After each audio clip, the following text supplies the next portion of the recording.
బ్యాంకులకు ఈ 3 లక్షల రూపాయలు అప్పు తీర్చేందుకు 20 సంవత్సరాల పాటు నెల 3,000 రూపాయలు కడుతూ పోవాలట. లంచాలేమో తీసుకునేది చంద్రబాబు నాయుడు గారు,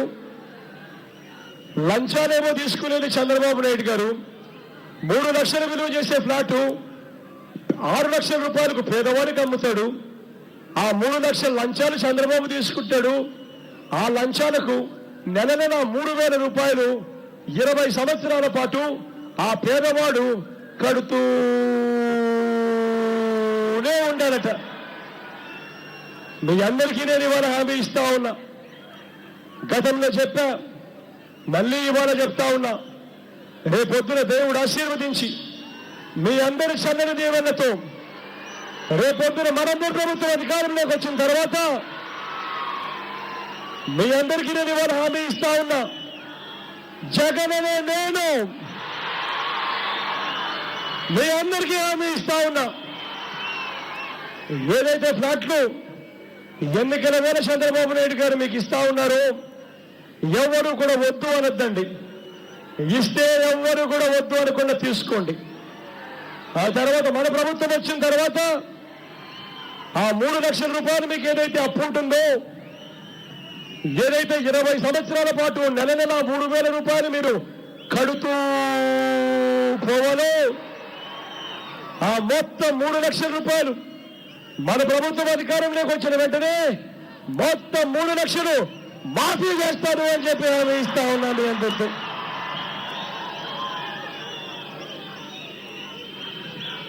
అగ్రిగోల్డ్ బాధితులు ఉన్నారు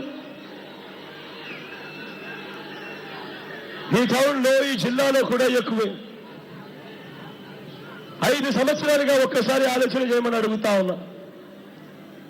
ఈ పెద్ద మనిషి చంద్రబాబు నాయుడు గారు వచ్చిన తర్వాత అగ్రిగోల్డ్ బాధితులకు కనీసం 1 రూపాయినా ఇచ్చాడా అని అడుగుతా ఉన్నాను మీ అందరితో కూడా. నేను 1 రూపాయి ఇవ్వకపోగా ఆ అగ్రిగోల్డ్ ఆస్తులన్నీ కూడా వాళ్ళ అత్తగారి సొత్తన్నట్టుగా ఈ పెద్ద మనిషి చంద్రబాబు నాయుడు గారు, ఈయన కొడుకు లోకేష్, ఈయన బినామీ మంత్రులు, వీళ్ళంతా కూడా అగ్రిగోల్డ్ ఆస్తులను అడ్డగోలుగా దోచేస్తా ఉన్న పరిస్థితులే కనిపిస్తా ఉన్నాయి 5 సంవత్సరాలలో. ఈ బాధలు, ఈ కష్టాలు ఇవన్నీ కూడా నాకు చెప్పారు. మీ బాధలు నేను విన్నాను, మీ కష్టాన్ని నేను చూశాను. ఆ ప్రతి అగ్రిగోల్డ్ బాధితునికి నేను ఇవాళ హామీ ఇస్తా ఉన్నాను, నేను ఉన్నాను అని మీ అందరికీ నేను ఇవాళ హామీ ఇస్తా ఉన్నా.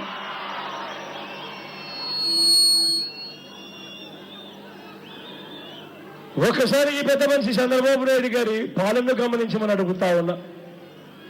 ఇదే నగరంలో 5 సంవత్సరాల కిందట ఈ పెద్ద మనిషి చంద్రబాబు నాయుడు గారు అండర్ గ్రౌండ్ డ్రైనేజ్ తీసుకొస్తాను అని ఇదే చంద్రబాబు నాయుడు గారు టీడీపీ నాయకులు చెప్పారు. నేను అడుగుతా ఉన్నాను, 5 సంవత్సరాల తర్వాత అండర్ గ్రౌండ్ డ్రైనేజ్ ఏమైనా కనిపించిందా అని అడుగుతా ఉన్నాను మీ అందరితో కూడా. నేను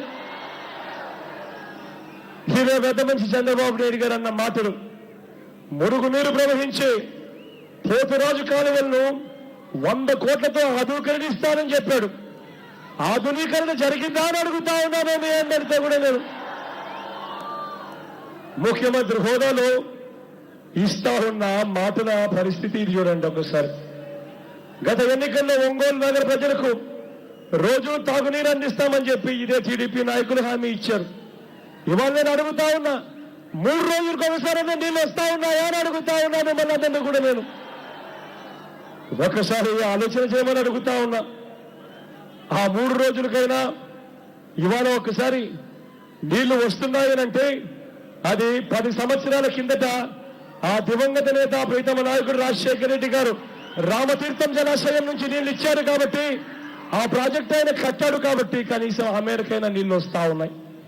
10 సంవత్సరాల కిందట పరిస్థితి అది.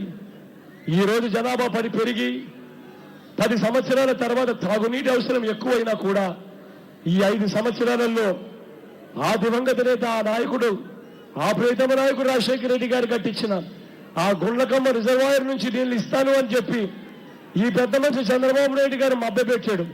నీళ్లు వచ్చాయా అని అడుగుతా ఉన్నాను మీ అందరితో కూడా. నేను ఎక్కడా కూడా రాని పరిస్థితే కనిపిస్తుంది. ఒంగోలు రూరల్, కొత్తపట్నం మండలాలలో తీర ప్రాంతం వరకు నాన్నగారు అప్పట్లో చేపట్టిన తాగునీటి పథకాలే ఇవాళటికి కూడా గొంతు తడుపుతా ఉన్నాయని ప్రజలు ఒకవైపున సంతోషంగా చెబుతూ, మరోవైపున 10 సంవత్సరాలు అయిపోయింది, జనాభా పెరుగుతా ఉన్నారు, అయినా నీళ్ళు ఇవ్వాలి అనే ఆలోచన కూడా ఈ ప్రభుత్వానికి లేదు అని చెప్పుకొస్తా ఉన్నారు. ఒక్కసారి ఆలోచన చేయమని అడుగుతా ఉన్నాను. ఆ రోజుల్లో ఆ నాన్నగారి పాలన, ఆ దివంగత నేత ప్రీతమ నాయకుడు రాజశేఖర రెడ్డి గారి పాలన ఒక్కసారి గుర్తుకు తెచ్చుకోమని అడుగుతా ఉన్నా. రిమ్స్ ఆసుపత్రి వచ్చింది ఆ దివంగత నేత ప్రీతమ నాయకుడు రాజశేఖర రెడ్డి గారి హయాంలో కాదని అడుగుతా ఉన్నాను. మెడికల్ కాలేజు వచ్చింది ఆ దివంగత నేత ప్రీతమ నాయకుడు రాజశేఖర రెడ్డి గారి హయాంలో కాదని అడుగుతా ఉన్నాను. ఈ 5 ఏళ్ల కాలంలో చంద్రబాబు నాయుడు గారి హయాంలో కనీసం ఒక్క పరిశ్రమైనా వచ్చిందా అని అడుగుతా ఉన్నాను మీ అందరితో కూడా. ఈ 5 ఏళ్ల కాలంలో కనీసం ఒక్కటంటే ఒక యూనివర్సిటీ అన్నా వచ్చిందా అని అడుగుతా ఉన్నా మీ అందరితో. ఎన్నికల వేళ మాత్రం ఎన్నికలు ఉన్నాయి కాబట్టి చంద్రబాబు నాయుడు గారు వస్తారు, ఒక రాయేస్తాడు, ఒక టెంకాయ కొట్టిపోతాడు. జరుగుతా ఉన్న పరిస్థితులు చూడమని అడుగుతా ఉన్నా. ఇదే పెద్ద మనిషి చంద్రబాబు నాయుడు గారు రామాయపట్నం పోర్టుకు సంబంధించి 5 సంవత్సరాలు ముఖ్యమంత్రిగా ఉన్నప్పుడు ఆ పోర్టు కట్టాలి అన్న ఆలోచన చేయడు. ఆ కృష్ణపట్నం పోర్టు యాజమాన్యానికి మేలు చేయాలి అనే ఉద్దేశంలో రామాయపట్నం పోర్టు కడితే ఇక్కడ ఉద్యోగాలు వస్తాయి, మేలు జరుగుతాయి అని తెలిసినా కూడా ఆ పోర్టును పూర్తిగా పక్కన పెట్టాడు ఈ పెద్ద మనిషి చంద్రబాబు నాయుడు గారు. కానీ మళ్ళీ ఎన్నికలు వచ్చేసరికి ఎన్నికలు అదిగో 2 నెలల్లోనో ఎన్నికలు ఉన్నాయంటే అప్పుడు వస్తాడు, మళ్ళీ ఒక టెంకాయ కొట్టిపోతాడు ఈ పెద్ద మనిషి. చంద్రబాబు నాయుడు గారి పాలన చూడండి అని అడుగుతా ఉన్నా. 5 ఏళ్ల పాలన ఒక్కసారి గమనించమని అడుగుతా ఉన్నా. ఈ పెద్ద మనిషి చంద్రబాబు నాయుడు గారి పాలనను చూడమని అడుగుతా ఉన్నా. మరో వారంలో ఎన్నికలు జరగబోతా ఉన్నాయి. 5 సంవత్సరాల చంద్రబాబు నాయుడు గారి పాలన చూశారు. ఈ 5 సంవత్సరాలలో మీరు చూసింది ఏమిటి అని అడుగుతా ఉన్నా. 5 సంవత్సరాల ఈ పెద్ద మనిషి చంద్రబాబు నాయుడు గారి పాలనలో మనం చూసింది ఏమిటి అంటే మోసం.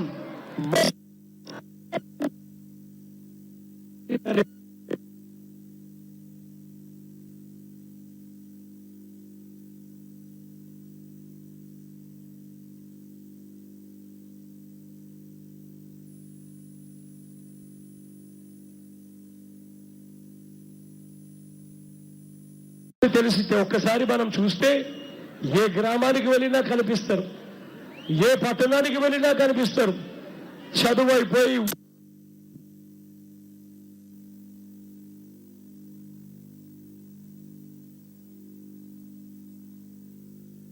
ఎవరికైనా ఉద్యోగం తన కొడుకు మీద చూపించిన శ్రద్ధ, ధ్యాస ప్రతి పేదవాడి ఇంటి మీద కూడా చూపించి ఉండింటే, ప్రత్యేక హోదాను తాకట్టు పెట్టకపోయి ఉండింటే, గవర్నమెంట్ లో ఉన్న ఖాళీగా ఉన్న 1,42,000 ఉద్యోగాలు కమల్నాథన్ కమిటీ సిఫార్సు చేసింది ఖాళీగా ఉన్నాయని, ఆ కమిటీ సిఫార్సు చేసిన ఆ ఉద్యోగాలు ఇవ్వాలి అని ధ్యాస పెట్టిందంటే ఈ పాటికి ప్రతి ఇంటికి కాస్తో కూస్తో ఊరట కన్నా కనీసం కలిగించే పరిస్థితి ఉండేది.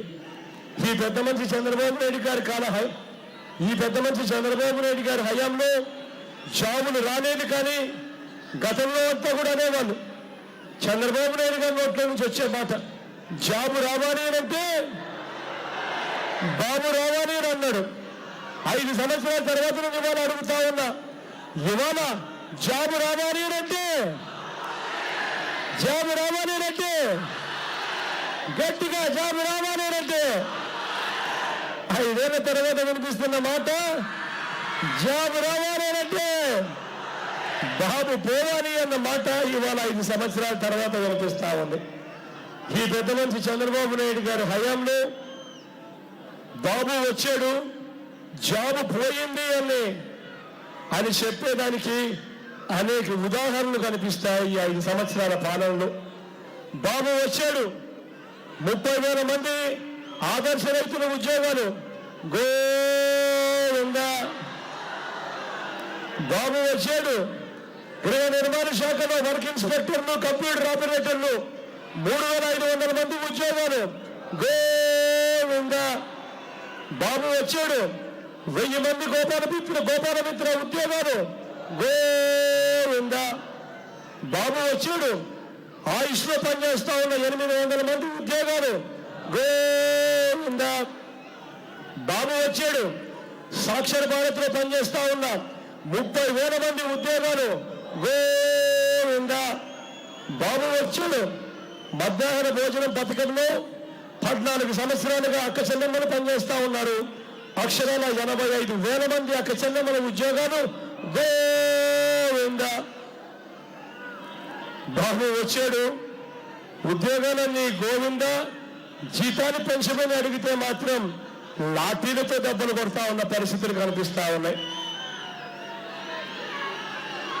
ఇవాళ ఒక్కసారి చంద్రబాబు నాయుడు గారి పరిపాలన ఒక్కసారి చూడండి అని అడుగుతా ఉన్నా.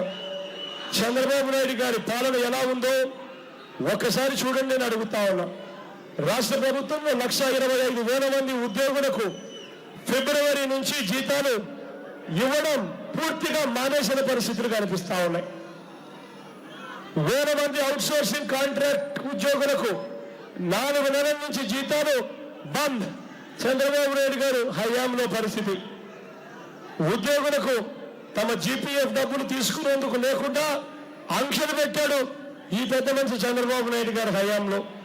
హోంగార్డులు, అగ్నిమాపక సిబ్బంది, ఎస్సీ ఎస్టీ బీసీ సంస్థలకు, గురుకులాలకు, సర్వశిక్షణ అభియాన్కు, మోడల్ స్కూల్లో పనిచేస్తా ఉన్న వాళ్లకు 4 నెలలుగా జీతాలు పూర్తిగా బంద్. ఈ పెద్ద మనిషి చంద్రబాబు నాయుడు గారి హయాంలో రాష్ట్ర వ్యాప్తంగా ఎయిడెడ్ ఉద్యోగులకు 4 నెలలుగా జీతాలు బంద్. ఈ పెద్ద మనిషి హయాంలో ఫీజు రీయింబర్స్మెంట్ కింద ఇవ్వాల్సిన బకాయిలు 1,800 కోట్ల రూపాయలు బంద్. మధ్యాహ్న భోజనం పథకానికి ఈ పెద్ద మనిషి కనీసం సరుకుల కోసం బిల్లులు ఇవ్వకుండా ఆ పిల్లలకు పెట్టి అన్నం కూడా సరిగ్గా లేని పరిస్థితిలో పిల్లలను సైతం ఇబ్బందులు పెడతా ఉన్న పరిస్థితులు.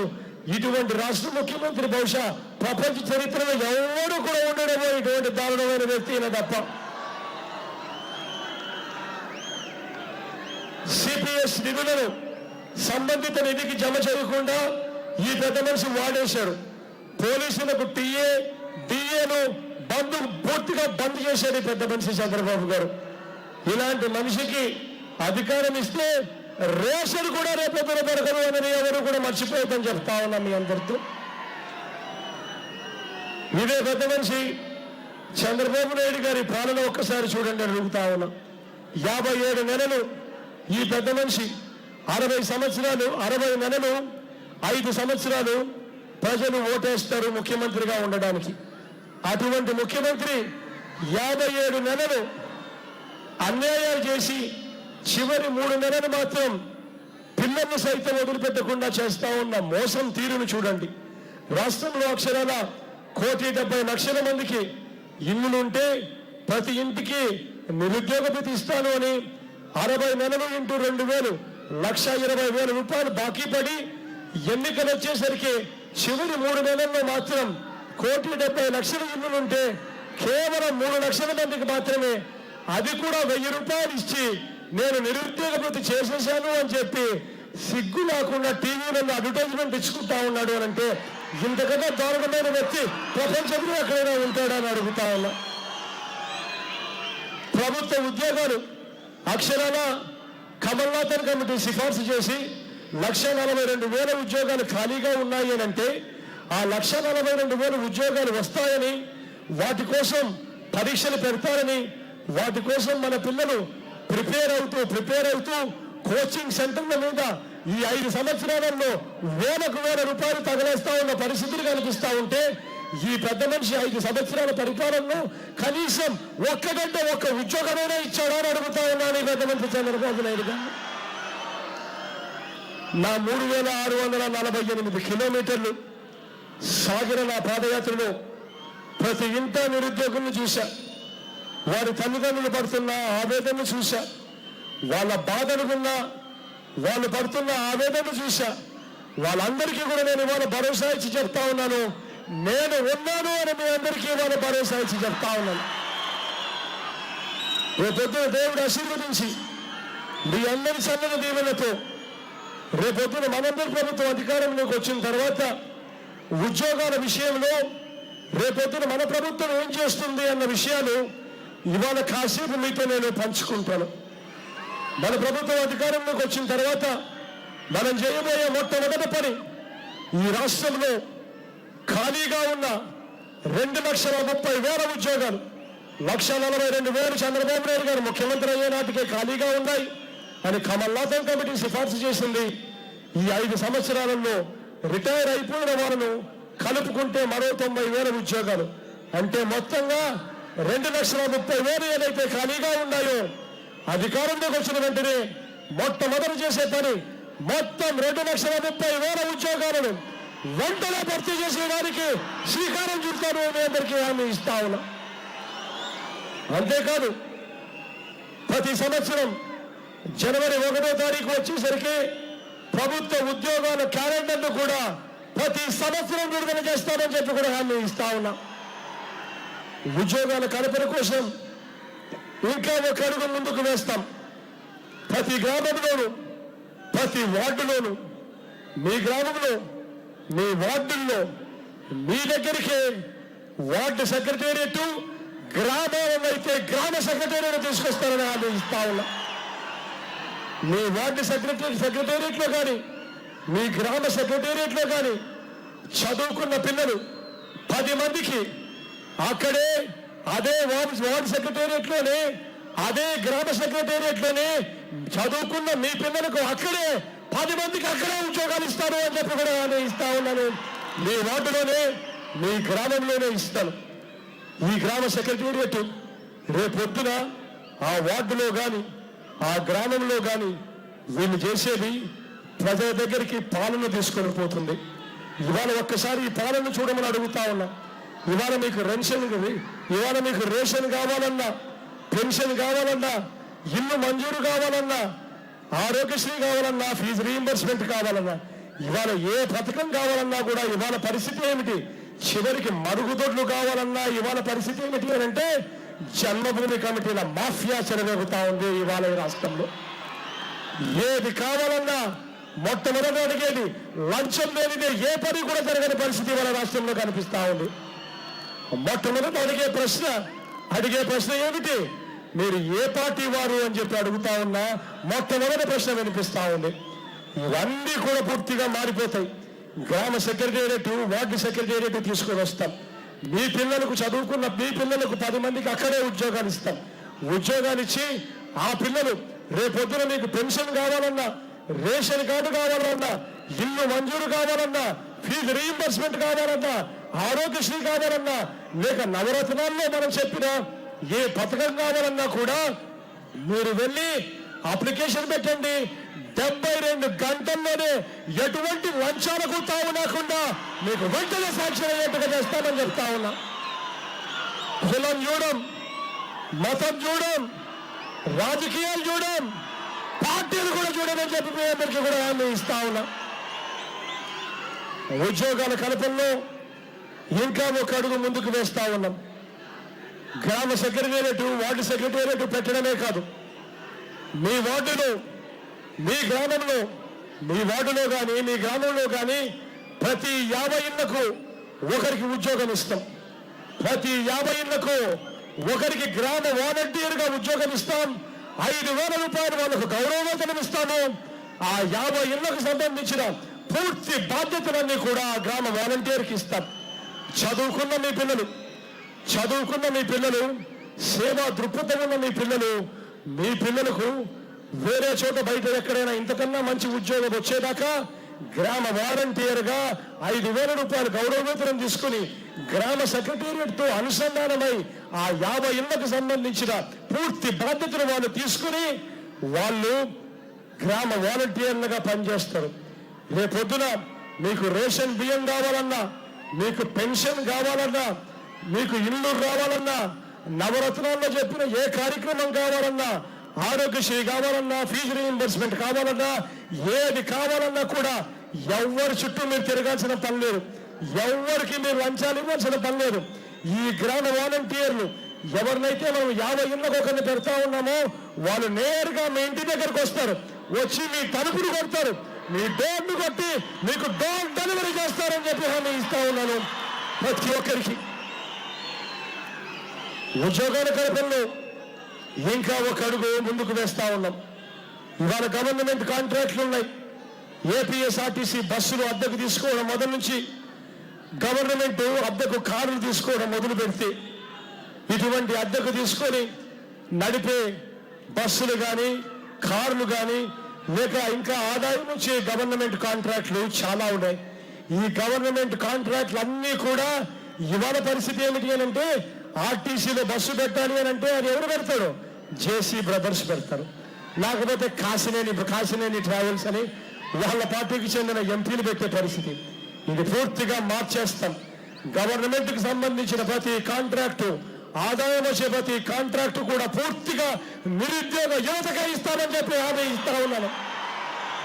అంతేకాదు ఆ నిరుద్యోగ యువత రేపొద్దున కార్లు కొనుక్కోవాలన్నా, బస్సులు కొనుక్కోవాలన్నా, లేకపోతే ఇటువంటి పరికరాలు కొనుక్కోవాలంటే వాళ్లకు గవర్నమెంట్ సబ్సిడీ కూడా ఇస్తుందని చెప్పి కూడా హామీ ఇస్తా ఉన్నాను. అంతేకాదు ఇంకా ఒక అడుగు ముందుకు వేస్తా. ఇందులో యువతకు ఈ గవర్నమెంట్ కాంట్రాక్ట్లు ఇచ్చే వీటిలో 50% బీసీలకు, ఎస్సీలకు, ఎస్టీలకు, మైనారిటీ యువతకు 50% రిజర్వేషన్ కూడా ఇస్తారని చెప్పి కూడా హామీ ఇస్తా ఉన్నా. ఇంకా ఒక అడుగు ముందుకు వేస్తాం. ఉద్యోగాల కల్పన కోసం ఇవాళ పరిశ్రమలు రావాలని అందరం కోరుకుంటాం. పరిశ్రమలు వస్తే భూమిని ఇవ్వడానికి ఇబ్బందులు పడినా కూడా పరిశ్రమలు వస్తే ఉద్యోగాలు వస్తాయని ఆశతో ఇస్తాం. కానీ ఇవాళ పరిశ్రమల పరిస్థితి ఏమిటి? పరిశ్రమలు వస్తా ఉన్నాయి కానీ ఉద్యోగాలు మాత్రం మనకి ఇవ్వడం లేదు. ఉద్యోగాలు అన్నీ కూడా వేరే రాష్ట్రాల నుంచి వస్తా ఉన్నా వాళ్లకు మాత్రమే ఉద్యోగాలు ఇస్తా ఉన్నాయి. మనకిచ్చే ఉద్యోగాలు ఆడ వాచ్మెన్ ఉద్యోగాలు, లేకపోతే చెట్లకు నీళ్లు పట్టే ఉద్యోగాలే తప్ప చదువుకున్న మన పిల్లలకు ఉద్యోగాలు ఇవాళ రావడంలా. ఈ పరిస్థితిని కూడా పూర్తిగా మార్చేస్తాం. రాష్ట్రంలో ఉన్న ఉద్యోగాలు కానీ, రాష్ట్రంలో ఉన్న పరిశ్రమలు కానీ, రాష్ట్రంలో రాబోయే పరిశ్రమలు కానీ వీళ్ళందరూ కూడా పరిస్థితులు పూర్తిగా మార్చేస్తా ఉన్నాం. రేపొద్దున దేవుడు ఆశీర్వదించి మనందరి ప్రభుత్వం అధికారంలోకి వచ్చిన తర్వాత జరగబోయే మొట్టమొదటి శాసనసభలోనే ఒక చట్టాన్ని తీసుకొస్తాం. ఆ చట్టం పరిశ్రమలలో 75% ఉద్యోగాలు లోకల్ వాళ్ళకే ఇవ్వాలి అని చెప్పి రిజర్వేషన్ తీసుకొస్తాం. దీనివల్ల ఖచ్చితంగా లోకల్గా ఉన్న వాళ్లకు 75% ఖచ్చితంగా ప్రతి పరిశ్రమలను ఇవ్వని తప్పని పరిస్థితి ఖచ్చితంగా వస్తుంది.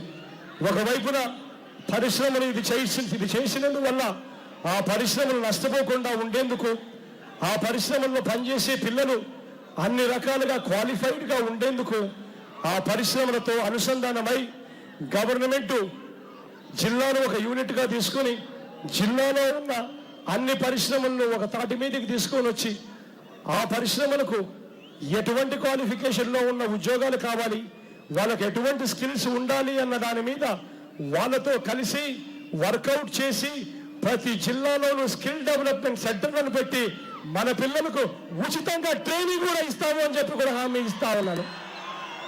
ఇక చివరిగా ఉద్యోగాల కల్పనలో ఇక చివరి అస్త్రం దేవుడు ఆశీర్వదించి మీ అందరి చల్లని దీవెనతో రేపొద్దున ఈ రాష్ట్రంలో 25కి 25 ఎంపీ సీట్లు మొత్తం వైఎస్ఆర్ కాంగ్రెస్ పార్టీనే మొత్తం మనందరికీ తెచ్చుకుంటే 25 ఎంపీలు మొత్తం ఒక తాటి మీద నిలబడి మన 25 మంది ఎంపీలకు తోడు పక్కన తెలంగాణ రాష్ట్రంలో మరో 17 మంది ఎంపీలు కూడా మనకు జత కడితే మొత్తం 42 మంది ఎంపీలు ఒక్క తాటి మీదకి వచ్చి ప్రత్యేక హోదా కావాలి అని చెప్పి నినాదం చేస్తే ఇవాళ కేంద్రంలో ఉన్న పరిస్థితి కూడా చూస్తా ఉన్నారు.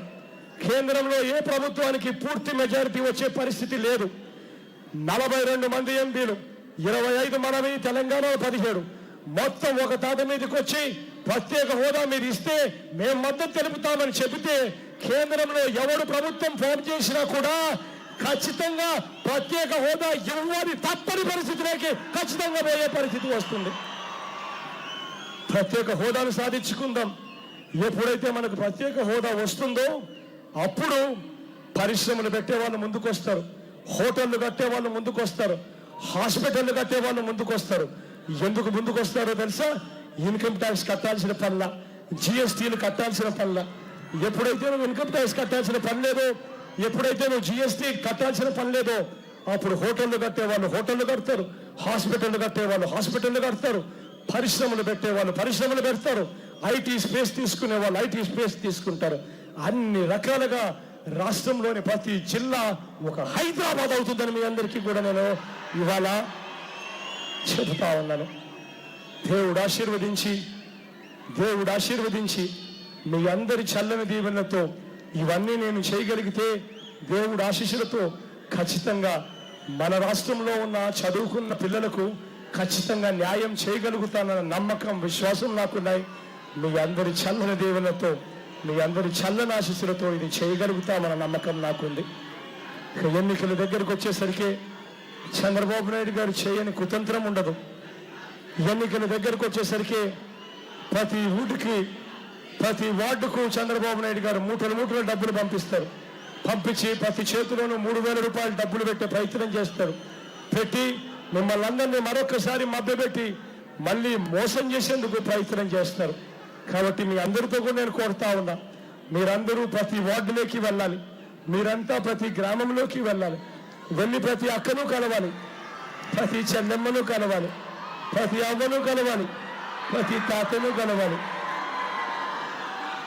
కలిసి ఆ ప్రతి అక్కకు చెప్పాలి, అక్క చంద్రబాబు ఇచ్చే 3,000 రూపాయలకు మోసపోవద్దు అక్క అని ప్రతి అక్కకు చెప్పాలి. ఆ అక్కకు చెప్పాలి, అక్క వారం రోజులు ఓపిక పట్టక్క, అన్నను ముఖ్యమంత్రిగా చేసుకున్నాను. అన్న ముఖ్యమంత్రి అయిన తర్వాత మన పిల్లల్ని మనం కేవలం బడికి పంపిస్తే చాలు, బడికి పంపినందుకు అన్న సంవత్సరానికి 15,000 రూపాయలు చేతుల్లో పెడతాడు అని ప్రతి అక్కకు చెప్పాలి. ఆ ప్రతి అక్కకు చెప్పాలి, ప్రతి చెల్లమ్మకు చెప్పాలి, అక్క చంద్రబాబు ఇచ్చి 3,000కు మోసపోవద్దక్క, వారం రోజులు ఓపిక పట్టక్క. ఇవాళ మన పిల్లలను ఇంజనీర్లుగాను, డాక్టర్లుగాను, కలెక్టర్ వంటి ఏ చదువులు చదివించాలన్నా ఇవాళ ఉన్న పరిస్థితి చూస్తే, ఫీజులు చూస్తే లక్షల్లో ఉన్నాయి. గవర్నమెంట్ ఇచ్చేది చూస్తే అరకొర ఇస్తా ఉంది, అది సరిగ్గా ఇవ్వడం లేదు. ఈ రోజు మన పిల్లలను ఇంజనీర్లుగాను, డాక్టర్లుగాను, కలెక్టర్ వంటి ఏ చదువులు చదివించాలన్నా మన ఆస్తులు అమ్మితే తప్పనిచ్చి, మన అప్పుల పాలైతే తప్పనిచ్చి ఈ రోజు మన పిల్లలను చదివించలేని పరిస్థితిలో ఇవాళ మనం ఉన్నామక్క. వారం రోజులు ఓపిక పట్టక్క, వారం రోజులు ఓపిక పట్టక్క, ఆ తర్వాత అన్నను ముఖ్యమంత్రిగా చేసుకుందాము. చంద్రబాబు ఇచ్చే 3,000కు మోసపోవద్దక్క. అన్న ముఖ్యమంత్రి అయిన తర్వాత మన పిల్లలను ఇంజనీర్లుగాను, డాక్టర్లుగాను, కలెక్టర్ల వంటి పెద్ద పెద్ద చదువులు అన్న ఎన్ని లక్షలు ఖర్చైనా పర్వాలేదు అన్న చదివిస్తాడక్క అని ప్రతి అక్కకు చెప్పాలి. ప్రతి అక్కకు చెప్పండి, ప్రతి చెల్లెమ్మకు చెప్పండి, ఆ పొదుపు సంఘాల్లో ఉన్న ప్రతి అక్కకు చెప్పండి, ప్రతి చెల్లెమ్మకు చెప్పండి, అక్క చంద్రబాబు నాయుడు గారికి 5 ఏళ్ళ సమయం ఇచ్చాం. పొదుపు సంఘాల్లో ఉన్న అక్క చెల్లెమ్మల రుణాలన్నీ కూడా మాఫీ చేస్తాను అని అన్నాడు. 5 సంవత్సరాలలో కనీసం 1 రూపాయి అయినా మాఫీ అయిందా అక్క అని ఆ ప్రతి అక్కను అడగండి. ఆ ప్రతి అక్కకు చెప్పండి, అక్క గతంలో 0 వడ్డీకే రుణాలు ఇచ్చే పరిస్థితి, ఈ పెద్ద మనిషి రుణాలు మాఫీ చేస్తానని మాఫీ చేయకపోగా ఈ పెద్ద మనిషి అధికారంలోకి వచ్చిన తర్వాత, ముఖ్యమంత్రి అయిన తర్వాత గతంలో 0 వడ్డీకే రుణాలు వచ్చే పరిస్థితిని తీసేసి ఈయన 0 వడ్డీ పథకం పూర్తిగా రద్దు చేశాడు కదక్క అని ప్రతి అక్కకు చెప్పండి. ఆ పొదుపు సంఘాల్లో ఉన్న ప్రతి అక్కకు చెప్పండి, ప్రతి చెల్లెమ్మకు చెప్పండి, అక్క వారం రోజులు ఓపిక పట్టక్క, చంద్రబాబు చేసే మోసాలకు మోసపోవద్దక్క, వారం రోజులు ఓపిక పట్టక్క, అన్నను ముఖ్యమంత్రిగా చేసుకుందాం. అన్న ముఖ్యమంత్రి అయిన తర్వాత పొదుపు సంఘాల్లో ఉన్న అక్క చెల్లెమ్మలకు ఎన్నికల తేదీ వరకు ఎంతైతే రుణాలు ఉంటాయో ఆ మొత్తం రుణాలన్నీ కూడా 4 దఫాల్లో నేరుగా అక్క చెల్లెమ్మ చేతికి అన్వయిస్తాడు అని ప్రతి అక్కకు చెప్పండి. అంతేకాదు ఆ ప్రతి అక్కకు చెప్పండి, అక్క 0 వడ్డీకే రుణాలు ఇచ్చే రోజులు అప్పట్లో ఆ దివంగత నేత ప్రీతమ నాయకుడు రాజశేఖర రెడ్డి గారి రాజన్న రాజ్యంలో చూశాం. మళ్ళీ 0 వడ్డీకే రుణాలు రావాలి అంటే అది మళ్ళీ రాజన్న కొడుకు జగన్తోనే సాధ్యము అని ప్రతి అక్కకు చెప్పండి. ఆ ప్రతి అక్కకు చెప్పండి, ఆ ప్రతి చెల్లెమ్మకు చెప్పండి. నవరత్నాల్లోని ప్రతి అంశము ప్రతి ఇంటి దగ్గరికి తీసుకొని పోవాలి. నవరత్నాలతో మంచి జరుగుతుందని, నవరత్నాలతో ప్రతి పేదవాడి ముఖంలో చిరునవ్వు కనిపిస్తుందని, ప్రతి రైతన్న ముఖంలో ఆనందం కనిపిస్తుందని మనస్ఫూర్తిగా నేను నమ్ముతా ఉన్నాను. ఆ నవరత్నాలను ప్రతి ఇంటికి, ప్రతి గడపకు, ప్రతి ఇంటికి నేను చేరుస్తానని మరొకసారి మీ అందరికీ మాట ఇస్తా ఉన్నానని ఇవాళ చెప్తా ఉన్నాను. ఈ చెడిపోయిన ఈ రాజకీయ వ్యవస్థ మారాలి. ఏదైనా రాజకీయ నాయకుడు మైకు పట్టుకొని ఫలానిది చేస్తాను అని చెబితే ఆ రాజకీయ నాయకుడు ఏదైతే చెబుతాడో అది ఎన్నికల ప్రణాళికలో పెట్టి ప్రజలను ఓటడిగి ప్రజలు ఆ తర్వాత ఓటేసి గెలిపించిన తర్వాత ఆ రాజకీయ నాయకుడు ఆ చెప్పింది చేయకపోతే తన పదవికి తాను రాజీనామా చేసి ఇంటికి వెళ్ళిపోయే పరిస్థితి తీసుకొని రావాలి. అప్పుడే ఈ చెడిపోయిన ఈ రాజకీయ వ్యవస్థ మారుతుంది. ఈ చెడిపోయిన ఈ రాజకీయ వ్యవస్థ లేక మార్పు తీసుకొని రావాలి అని మిమ్మల్ని అందరినీ కోరుతూ మీ చల్లని దీవెనలు, మీ చల్లని ఆశీస్సులు నా ఎడం వైపున వాసన నిల్చొని ఉన్నాడు. మీ అందరికీ పరిచయస్తుడే, ఉత్తముడు, మంచివాడు, మంచి చేస్తాడన్న నమ్మకం, విశ్వాసం నాకుంది. గెలిపించండి, మంత్రిగా మీ ముందు పెడతాను వాసనను అని చెప్పి మీ అందరికీ నేను హామీ ఇస్తా ఉన్నాను. చల్లని దీవెనలు, చల్లని ఆశీస్సులు వాసనపై ఉంచవలసిందిగా సవినయంగా ప్రార్థిస్తా ఉన్నాను. నా కుడివైపున సీనన్న ఉన్నాడు, ఎంపీ అభ్యర్థిగా నిలబడతా ఉన్నాడు. సౌమ్యుడు, మంచివాడు, తాను కూడా మంచి చేస్తాడు అని నమ్మకం నాకు సంపూర్ణంగా ఉంది. మీ అందరి చల్లని దీవెనలు, మీ అందరి చల్లని ఆశీస్సులు సీనన్నపై కూడా ఉంచవలసిందిగా సవినయంగా చేతులు జోడించి పేరు పేరున ప్రార్థిస్తా ఉన్నాను. చివరిగా మన గుర్తు తెలియని వ్యక్తులు ఎవరైనా ఉంటే ఒకసారి నేను గుర్తులు చూపిస్తా, దయవుంచి గుర్తులు చూడవలసిందిగా ప్రార్థిస్తా ఉన్నాను. అక్క మన గుర్తు అక్క, ఫ్యాన్ అక్క, ఫ్యాన్ అన్న అక్క, ఫ్యాన్ అక్క, అవా ఫ్యాన్ కుడతావా? ఇక్కడ అవా బ్లూ చీర కట్టుకున్నావా? ఇక్కడ ఫ్యాన్ కుడతావా? ఫ్యాన్ అవ్వా, ఫ్యాన్ అమ్మ, ఫ్యాన్ అన్న, ఫ్యాన్ అక్క, ఫ్యాన్ అన్న అక్క, ఫ్యాన్ అక్క, ఫ్యాన్ అన్న అక్క, ఫ్యాన్ అక్క అన్న, ఫ్యాన్ అన్న, ఫ్యాన్ అన్న, ఫ్యాన్ అమ్మ.